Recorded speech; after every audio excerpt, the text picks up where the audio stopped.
Existían entonces los gigantes en la tierra, y también después cuando los hijos de Dios se unieron con las hijas de los hombres y engendraron hijos. Estos son los héroes famosos de antaño. Génesis capítulo 6, versículo 4.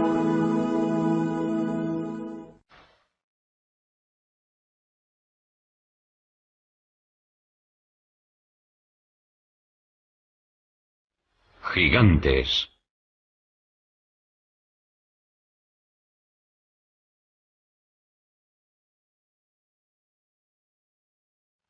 Misterio y mito. Los mayas y los incas creían que en la Tierra existió una raza de gigantes antes del diluvio universal,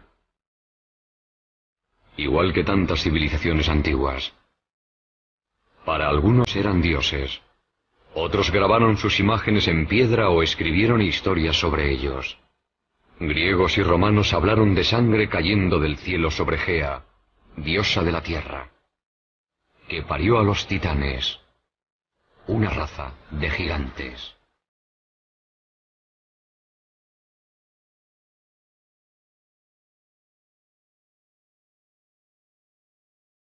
Quizá el más famoso fue Goliat, el filisteo, uno de 5 hermanos gigantes. Wendell Jones es un arqueólogo con estilo propio. Ha pasado su vida estudiando a Goliat y el Arca de la Alianza, en la que según el Midrash, el libro sagrado judío, el gigante huyó. Goliat se abrió camino entre los soldados israelitas, se subió el arca a los hombros, atravesó varias ciudades y devolvió el arca a los filisteos. Fue en este campo, a 25 kilómetros al sudoeste del Jerusalén actual, donde, según la leyenda, murió Goliat. No a manos de un guerrero gigante como él, sino a manos de un niño, David, que según esta losa del siglo IX a.C., se convertiría en el rey de los israelitas. David se defendía con unas tiras largas de cuero negro. Se las colocó enrolladas al brazo y dijo: «Os habéis enfrentado a mí con una armadura, un casco y una espada, pero lucharé contra vosotros en nombre del Señor, Dios de Israel». Y sacó otras tiras de cuero, pero con una piedra dentro.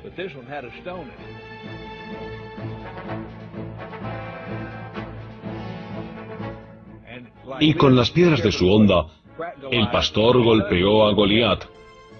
Le atontó, pero no le mató. Goliat cayó al suelo. David se acercó y le quitó la espada, la enorme espada con la que había matado a tantos hombres, y con ella le decapitó. A 3 kilómetros del lugar donde tuvo lugar esta pelea, hay un montículo cubierto de hierba. Se supone que es la tumba de Goliat, aunque no se sabe a ciencia cierta, porque no se ha comprobado. En Estados Unidos hay muchos montículos que se consideran tumbas, una raza de gigantes. Se descubren cerca de Clearwater los restos de 7 personas de casi 3 metros de altura enterradas hace 200 años. Un autor que ha vendido más de 15 millones de libros y ha escrito mucho sobre gigantes es Brad Steiger. Hay numerosas tumbas de gigantes, algunos de casi 3 metros de altura, y también de mujeres, algunas de ellas de más de 3 metros con cráneos enormes. Y curiosamente, algunos de estos cráneos tenían cuernos, otros tenían 2 filas de dientes y una serie de lo que hoy se denominan anomalías. Pero tenían unos cráneos gigantescos. Eran seres enormes. Restos de gigantes extintos enterrados bajo láminas de pizarra. Un arqueólogo a quien siempre han fascinado las leyendas sobre gigantes americanos es David Hatcher Childress. En torno a 1850, se excavaron varias tumbas en el medio oeste americano. Y en muchos casos, se encontraron personas de casi 3 metros. En muchos casos tenían 2 filas de dientes y también 6 dedos en las manos y en los pies. Lo que encontraron unos mineros en Bridal Veil Falls, California,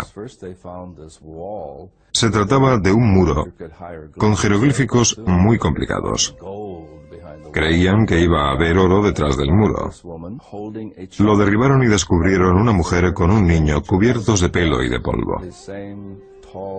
Los mismos restos femeninos momificados se han hallado en Texas y también en Death Valley y en otras zonas de California. Estos viejos recortes de periódico son cuanto queda de estos misteriosos gigantes. Al ganador del premio Newsmaker, el periodista Jim Marsh, le interesa la ciencia especulativa. La arqueología estaba en pleno apogeo. Todos acudían con una pala intentando encontrar algo. Lo interesante del hallazgo de estos cuerpos gigantes momificados y fósiles gigantes y huesos es que no se limitaban a una zona concreta. Aparecían en Grecia, aparecían en Italia, aparecían en Oriente Medio, aparecían en Estados Unidos. Y aunque alguno fuera un fraude o una interpretación errónea, sigue habiendo una inmensa cantidad de pruebas de que se trataba de seres gigantes que habitaban la Tierra.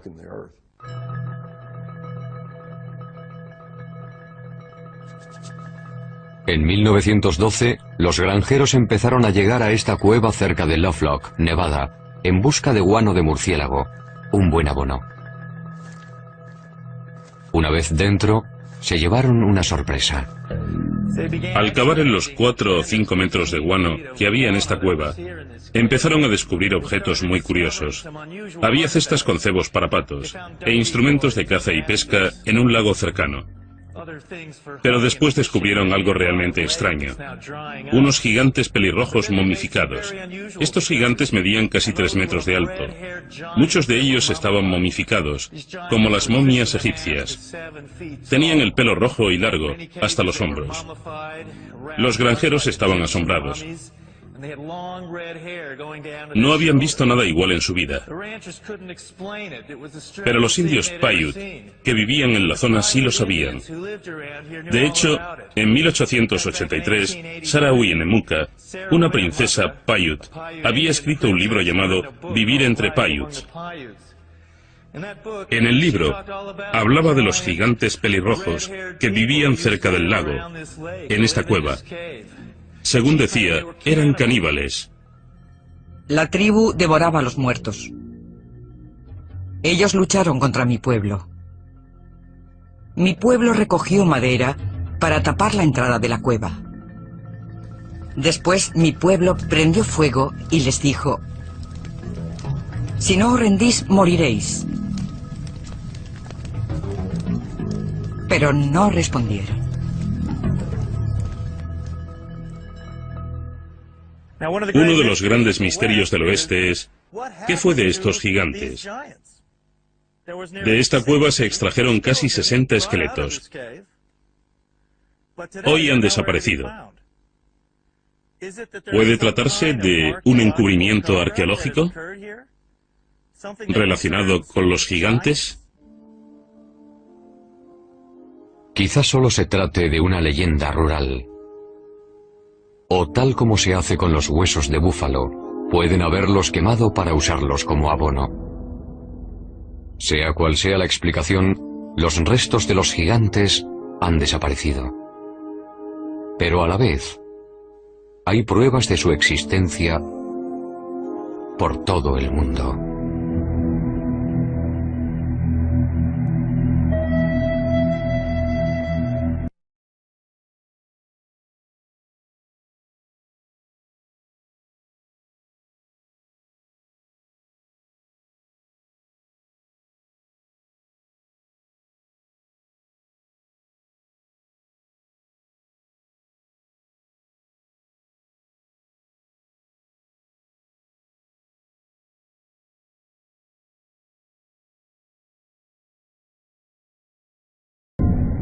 En Chile, en el Cerro Unitas, a más de 100 metros de altura, está la mayor imagen de una figura humana del mundo. Figura humana del mundo. ¿Quién lo hizo y por qué? Es un misterio.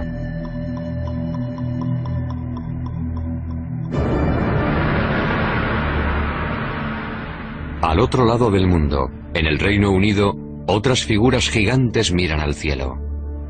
Esta es la de Cerne Abbas, cerca de Shaftesbury.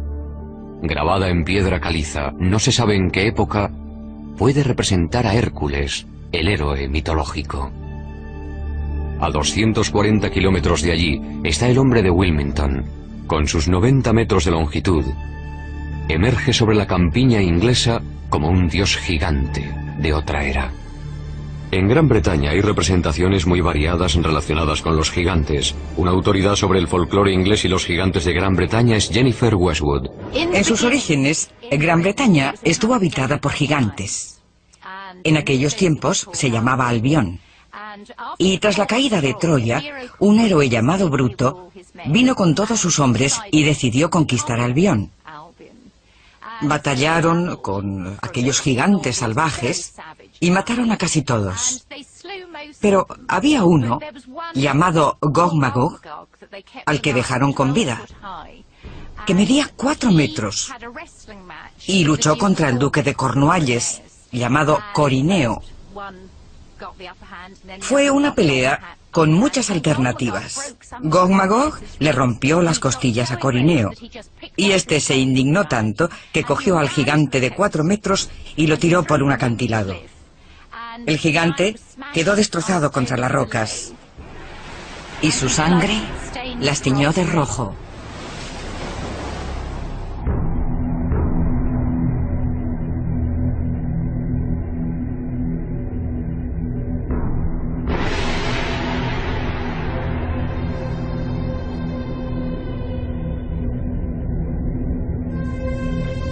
Los gigantes también aparecen en la mitología de Stonehenge, la estructura megalítica más famosa del mundo.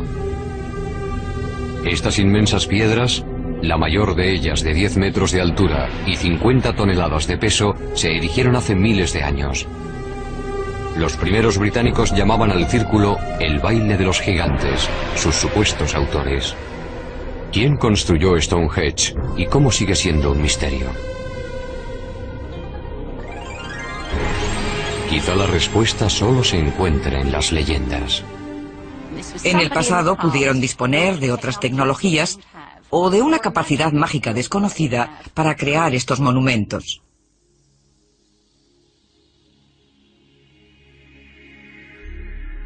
Gilgal Rephaim, con su forma de espiral, está en los altos del Golán, a 80 kilómetros de Damasco.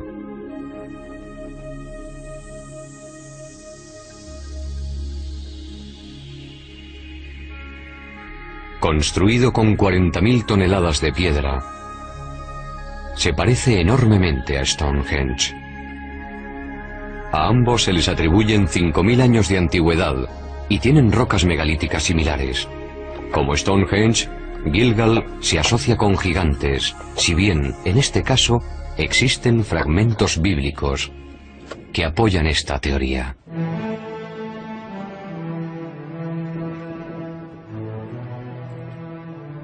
El arqueólogo israelita Daniel Herman está investigando una tumba recién abierta. Evidentemente, esta es la tumba de un hombre muy poderoso. Se ve por el tamaño de las piedras. Construirlo debió representar un esfuerzo enorme y prolongado.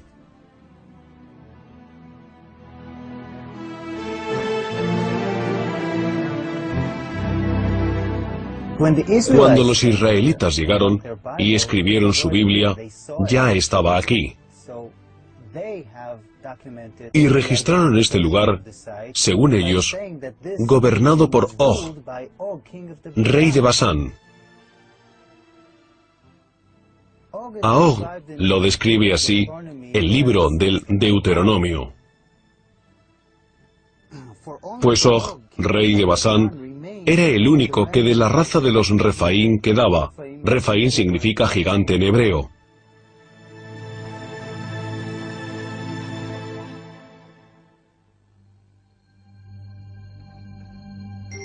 La superficie de nuestro planeta está llena de construcciones enormes, con miles de años de antigüedad. Están en los desiertos, en las llanuras, bajo los océanos, en las montañas como las de Sudamérica. El mundo debió ser como las ciudades de Machu Picchu, Tiahuanaco, Sacsayhuamán. Debió ser un mundo poblado por gigantes que construían sus edificios con grandes bloques de piedra de 200 o 500 toneladas.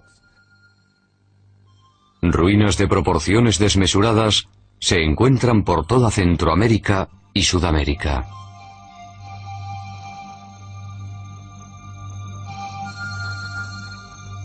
Hasta un escéptico puede plantearse quién ha construido estas enormidades, si no una raza de gigantes.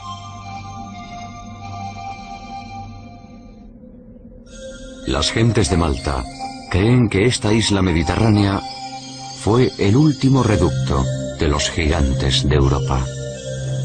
Gigantilla, Malta. Un explorador dedicado al estudio de construcciones megalíticas es el autor de Los ojos de la Esfinge, Eric von Daniken. Malta tiene templos gigantescos. Son muy antiguos. No se conoce su fecha exacta. Unos 5.000 años antes de Cristo. Y uno de los templos de Gozo se sigue llamando el sitio de los gigantes, Gigantilla. Según la leyenda, el templo lo construyó una diosa gigante. Los bloques son tan grandes, pesan tanto, que no los pudieron mover personas normales.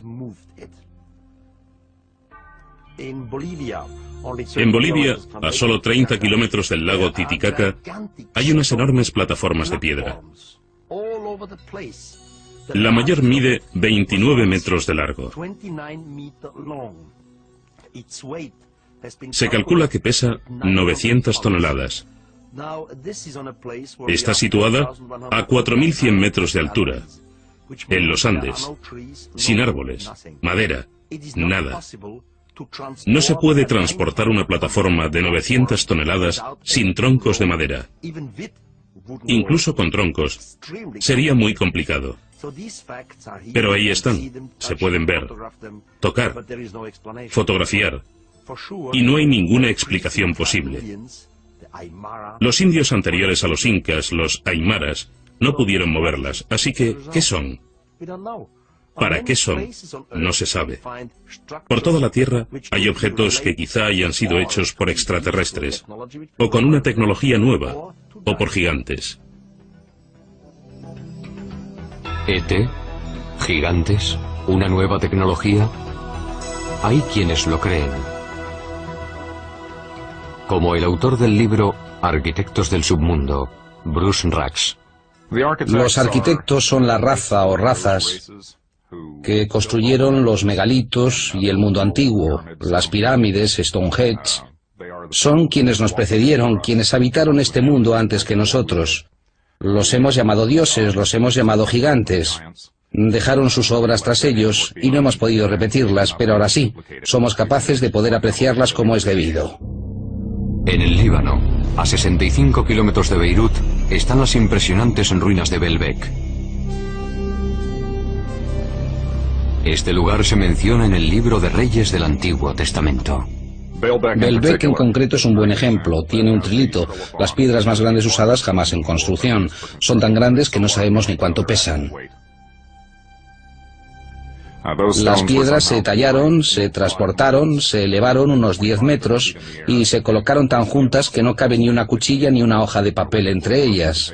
No se sabe cómo lo hicieron. No existe ninguna grúa que pueda levantar un peso semejante.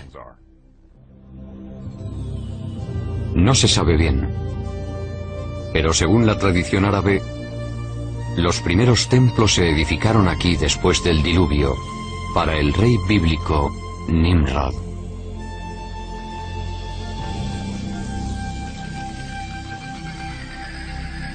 ¿Pero qué significa la palabra gigante?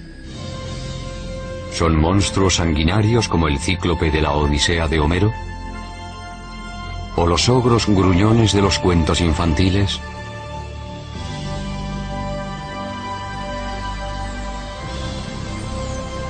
O podrían ser gigantes pacíficos, que viven como nosotros, pacíficos, que viven como nosotros, paseando por la ciudad a plena luz del día.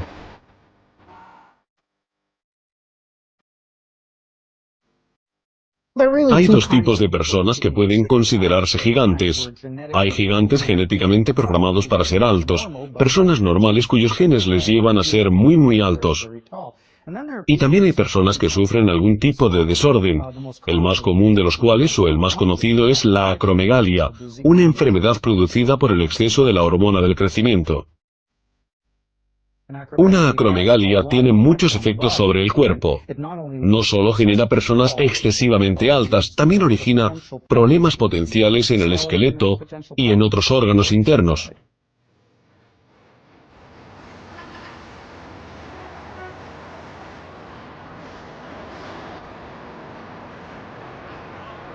Ryan es un joven sano, normal y bien proporcionado, que mide más de 2 metros. Ojalá yo fuera como él. ¿Por qué un hombre llega a ser tan alto?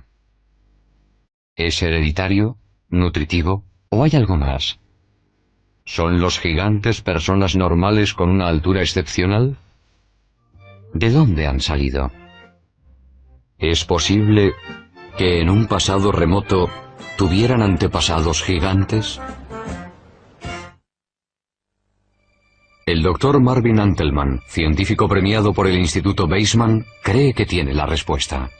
Si observamos todo el material genético del primer hombre, no nos sorprenderá descubrir hoy un gigante entre nosotros, ya que podría existir un gen recesivo que produjera algo semejante. La tribu Batusi, por ejemplo, es muy alta. La altura media de sus hombres supera los 2 metros. Son altísimos. La Biblia menciona a personas aún más altas, en tiempos muy remotos. El rabino Isaac Marmorstein, del Centro de Estudios Hebreos de Vancouver, Canadá. Parece bastante claro, por menciones en el Génesis, en el libro de los Números y en el Deuteronomio, que no se contradicen entre sí, que hubo seres gigantes en una época anterior al diluvio.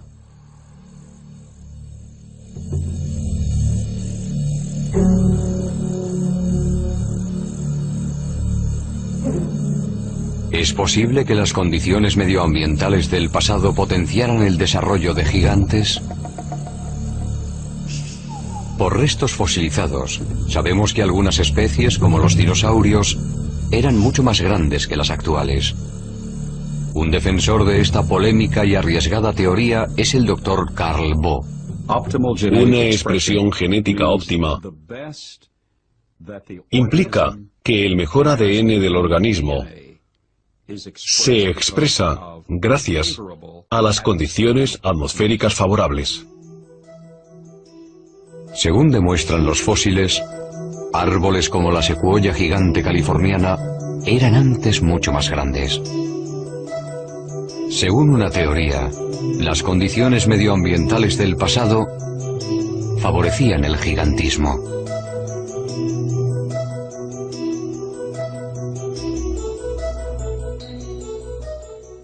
En estas condiciones, las plantas y animales vivían más. Eran mucho más grandes, que es precisamente lo que indican los restos geológicos fosilizados. Plantas mucho mayores, formas de vida mucho mayores. Animales que miden hoy 3 metros, medían 5 o 6 metros. Por ejemplo, un insecto como la libélula. Hoy las alas de la libélula miden unos 12 centímetros. Las de la Meganeropsis, su antepasado según restos fósiles, medían casi 2 metros. En el pasado todo era más grande. Yo creo que en mejores condiciones atmosféricas, las personas no solo vivían más, sino que eran mucho más altas.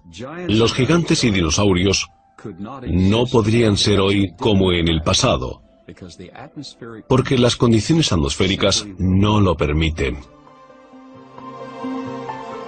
Antes del diluvio, teníamos una capa de ozono mayor.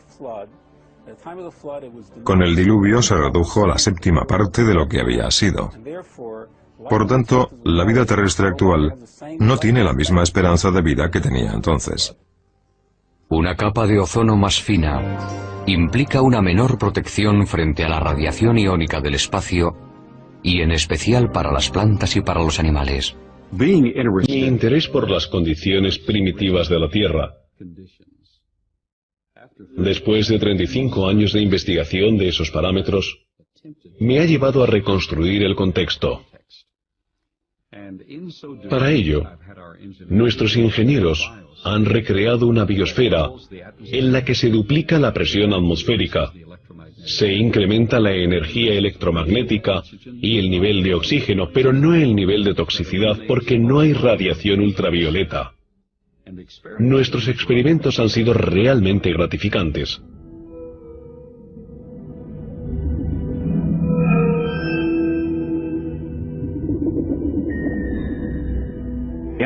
En un experimento científico controlado, hemos medido los efectos de un campo magnético poseléctrico sobre los sistemas biológicos.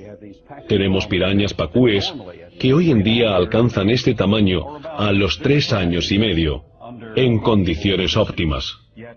Y ahora miden 60 centímetros más y pesan algo menos de 10 kilos. En estas condiciones controladas, estamos produciendo gigantismo a un ritmo acelerado.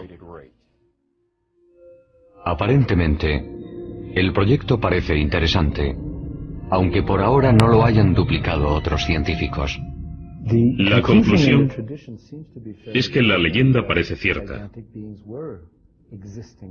que existieron seres gigantes en el pasado, y que con el avance de la historia humana, o debido a cambios fisiológicos, mentales o espirituales, los seres supervivientes son más pequeños por su carga genética.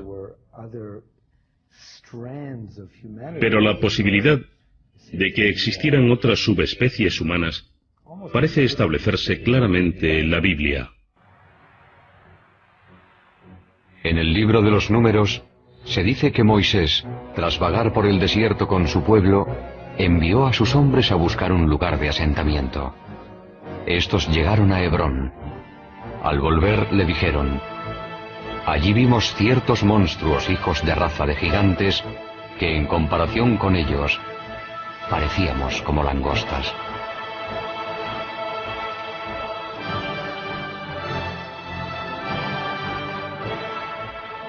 Las tribus siguieron hacia el nordeste, en dirección a lo que hoy es Petra, en Jordania. Y allí también, según la Biblia, había gigantes. Fueran donde fueran, hallaban huellas de gigantes.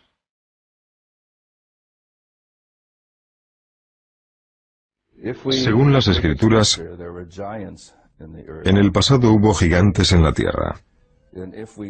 En sentido literal, no simbólico. Quiero decir que eran hombres poderosos y muy hábiles. Es decir, que los primeros hombres, los primeros humanos, eran gigantes. O puede ser que los gigantes vinieran de fuera. Que la tierra fuera como una colonia. Este concepto es sorprendente. Pero un pueblo más antiguo que los israelitas pensaba lo mismo.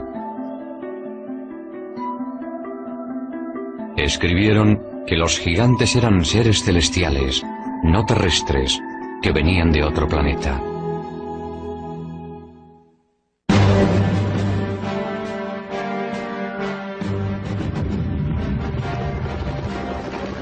Aquí se luchó la guerra del Golfo.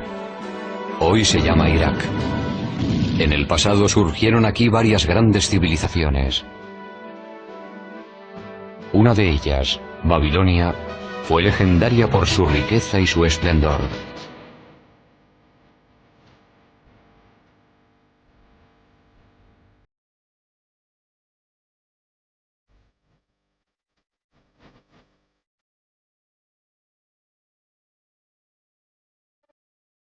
Pero antes de Babilonia, Tanto como 6.000 años antes, surgió otra civilización notable.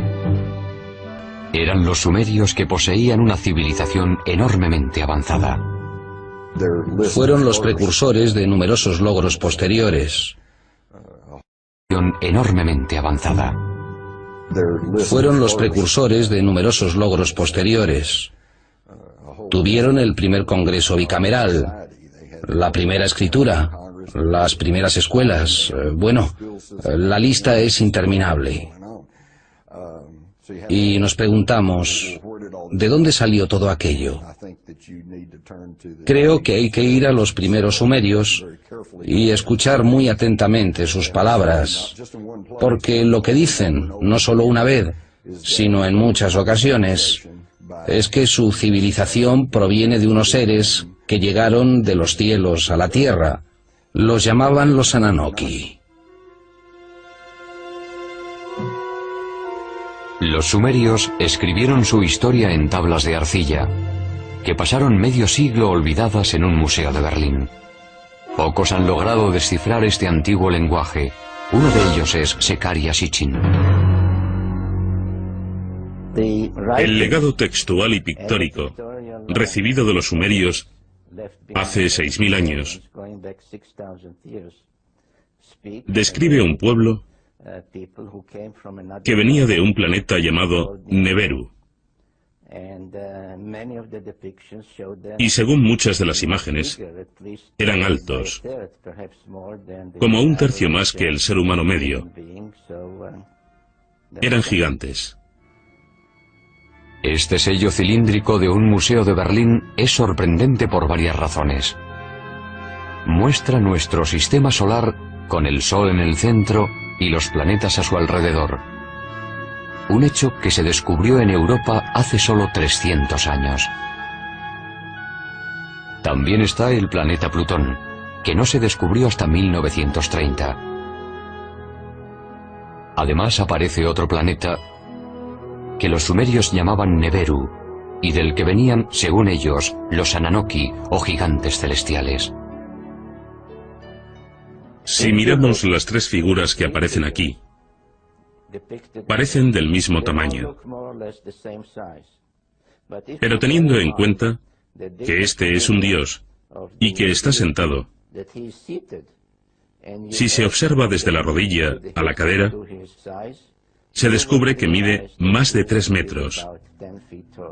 Es un gigante, de los que llegaron del cielo a la tierra. Al buscar huellas de vida extraterrestre, los astrónomos han sondeado los confines del universo. Quizá deberían haber buscado más cerca de casa.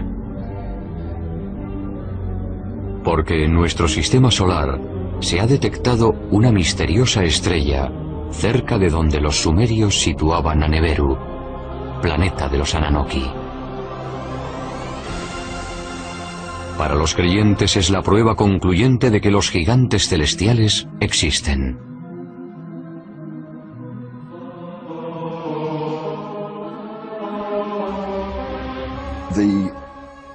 El texto sumerio, a grandes rasgos, nos dice que hace más de 400.000 años los Anunnaki llegaron del espacio y aterrizaron en el valle del Tigris-Éufrates. Empezaron a montar una colonia llamada Edén. Según el Génesis, en Edén o Edén, Adán fue creado a partir del polvo y Eva de una de sus costillas. Pero hay una versión tecnológica sobre el origen de la vida. Al necesitar mano de obra, la evolución dio un salto y recurrió a la ingeniería genética. Mezclaron el esperma de un Anunnaki con óvulos de un humanoide primitivo, de uno de los hombres prehistóricos, cuyos restos están apareciendo en África, la famosa Lucy, y produjeron un híbrido que se convirtió en Cromañón, el hombre moderno. Según la leyenda, cuando los Ananoki volvieron miles de años después para ver cómo iba su artesanía genética, las hembras humanas les parecieron muy atractivas. Comienza en la Biblia, donde se ve desde su inicio, con Moisés, que cuando los hijos de los dioses vieron a las hijas del hombre, las desposaron. De sus úteros nacieron gigantes. Tan destructivos eran los titanes que los padres Ananoki decidieron aniquilarlos. El libro apócrifo de Baruch nos dice incluso cuántos gigantes murieron. Según el libro de Baruch, el Señor creó el diluvio. Destruyó toda la vida de la tierra, incluidos los 409.000 gigantes.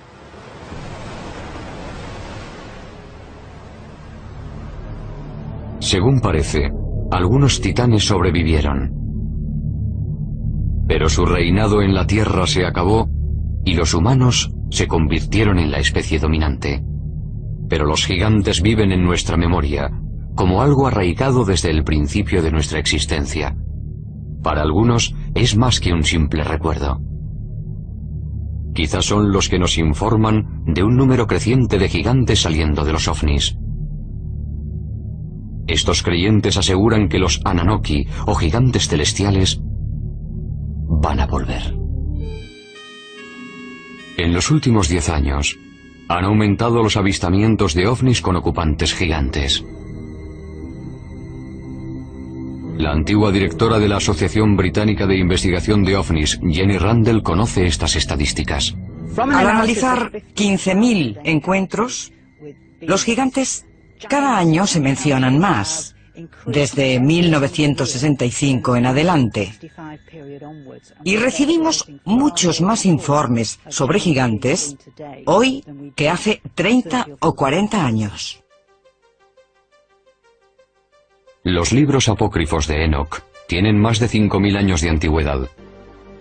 En ellos, Enoch narra cómo 2 hombres muy altos le llevaron al cielo. En este viaje celestial también habla de quienes llegaron a la tierra desde el cielo. Ante mí aparecieron 2 hombres enormes, como no he visto nada igual en la tierra. Sus rostros brillaban como el sol, sus ojos eran como una luz ardiente. Y me alzaron y me llevaron al primer cielo.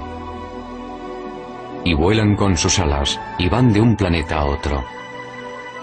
Vi ante mí a los ancianos, los guardianes del orden celestial. Estos grupos hacen un estudio minucioso del movimiento de las estrellas. Enoch es llevado al cielo al menos 3 veces. Y hoy diríamos que fue transportado a una nave nodriza. Allí discute con los altos mandos, sean cuales sean. Imaginemos que el comandante de la nave. Es decir, que Enoch fue víctima de una abducción alienígena. Puede parecer una interpretación absurda de un texto antiguo. Por otra parte, las historias de abducciones actuales no son muy distintas. Los mayores medían entre 2 y 3 metros. Tenían pelo blanco, piel pálida, casi albina, ojos azul claro. Vestían túnicas blancas y no llevaban zapatos. Se comunicaban por el sonido y también mediante telepatía mental. He revisado el manual de uso de mi cerebro y no se dice ni en letra pequeña que los sueños son entre las 11 de la noche y las 8 de la mañana. En general es así, pero sabemos que el cerebro puede crear imágenes muy nítidas, muy reales, que solo son alucinaciones. Pero lo ocurrido en la ciudad rusa de Forones no es fácil de explicar, porque hubo al menos 20 testigos. ¿Pudieron soñar todos lo mismo a plena luz del día? En septiembre de 1989 ocurrió algo en la ciudad de Vorónezh, a 300 kilómetros de Moscú, que llamó la atención de la prensa mundial. Durante semanas se vieron luces extrañas en el cielo, y el 27 de septiembre se informó de que en un parque público había aterrizado una nave de la que bajaron 3 figuras gigantes. Había aterrizado una nave de la que bajaron 3 figuras gigantes. Nada, ni remotamente parecido, había ocurrido jamás en Vorónezh. Antes de venir a América en 1990, el periodista ucraniano Paul Stonehill informó sobre Vorónezh para la prensa internacional. Los investigadores del suceso de Vorónezh, que eran científicos, geólogos y también algún militar, fueron al lugar inmediatamente. Justo después, estuvieron allí el 3 de octubre, estudiando y recogiendo pruebas.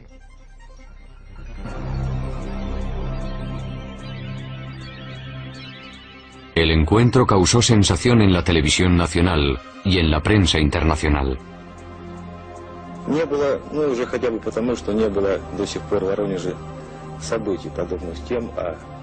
Los dibujos de los niños testigos son muy descriptivos.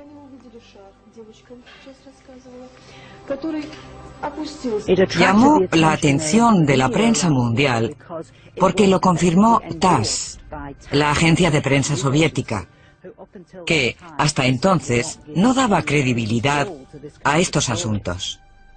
Pudieron hablar con muchos testigos, tanto adultos como niños, policías, profesores, alumnos, científicos que habían visto ovnis parecidos o distintos.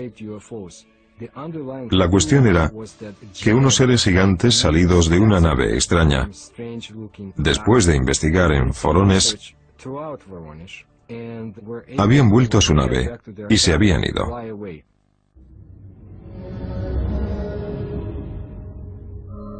Esta vez teníamos un gran número de personas. Todos coincidían al describir la apariencia de estos gigantes, así que no se trataba de creer o no creer a un testigo. Era imposible no creerlos porque había muchos de ellos hablando de lo mismo.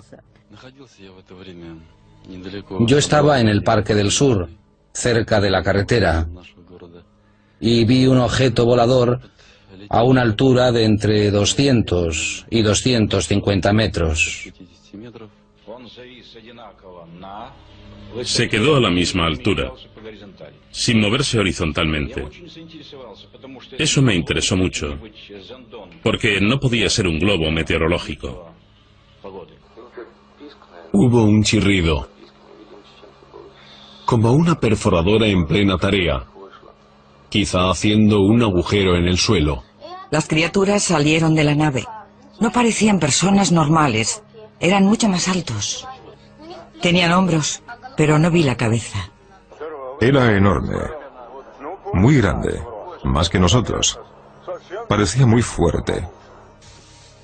En 1989, Sergei Makarov fue uno de los colegiales que estaba en el parque de Vorónezh. Recuerdo un grupo muy grande de personas, todos asustados, todos pálidos. Yo estaba asombrado. Denis Mursenko era otro niño que estaba en el parque aquel día de septiembre de 1989. Vi unas huellas y un hombre muy raro. Parecía normal, pero era muy alto. Poco después, desapareció. Yo supe que el ovni y los gigantes existían, porque los vi. Pero ahora, al recordarlo, me parece como un cuento de niños.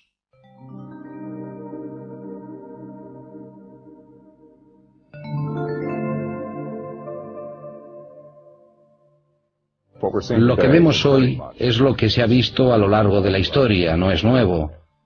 Todo lo relativo al fenómeno ovni es algo que siempre ha ocurrido y existe en las mitologías primitivas del mundo entero.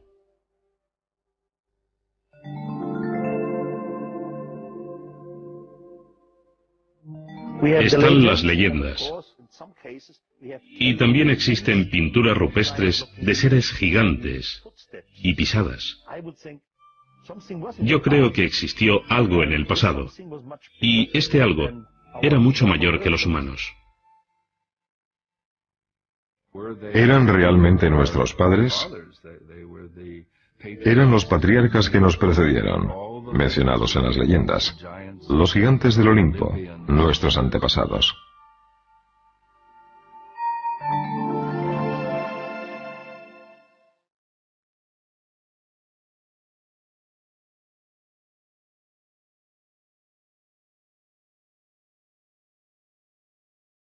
Sea verdad o fantasía, los gigantes han estado en el subconsciente colectivo desde hace años. ¿Pero hubo una raza de gigantes en la Tierra? Los textos antiguos y las pruebas lo sugieren. ¿Y es posible que los genes recesivos de quienes miden más de 2 metros hoy estén conectados con una raza de gigantes? Casos como el de los gigantes de Forones hacen pensar si van a volver los gigantes divinos de los sumerios.